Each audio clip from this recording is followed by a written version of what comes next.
Hey guys, Chris Urquhart from Motodevelopment. I'm out here at QMP to shoot some how-to tips for MXTV, and we're going to start off today with the slow ride, which is a clutch exercise.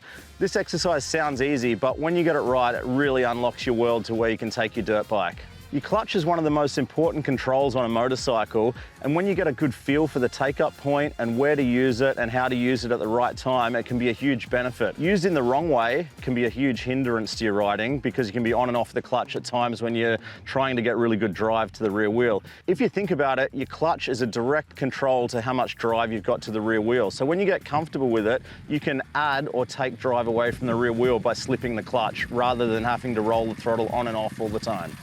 To get comfortable with being really good with your clutch control use on your motorcycle, it's important to take that skill out and practice it in a really slow, controlled environment when that's all you've got to think about.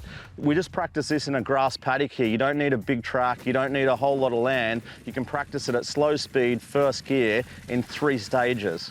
Stage 1 to the slow ride is just getting a feel for the friction zone of your clutch. I want you to ride along with no throttle and just slowly slip the clutch in and out and get a really good feel for the take-up point of the clutch.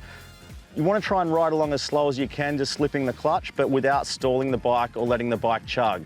To move on to stage 2 of the slow ride, you need to take what you've done in stage 1, and now we're going to try and slip the clutch a little more, but add a little bit of throttle to keep the engine in the really happy part of the power. You don't want to stall the bike, but you also want to try and ride slower, if that makes sense. So slip the clutch more and just massage that throttle to keep the bike in the really happy part of the revs.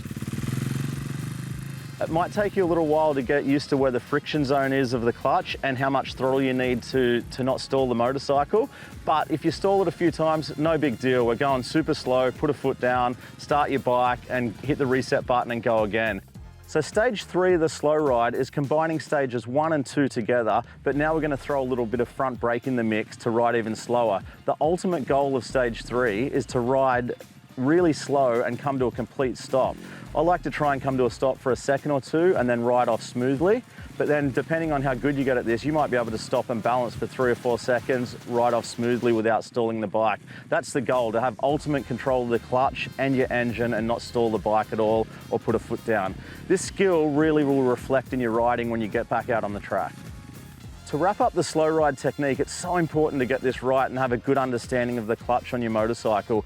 When you're out on the track or trail or technical terrain, this clutch use will come into its own. You won't even realize until you're out there riding how much easier your riding becomes and how much quicker your lap times get. So work hard on getting this clutch control technique right, put it into practice, and repetition is the key. The more you practice this, the better you'll get.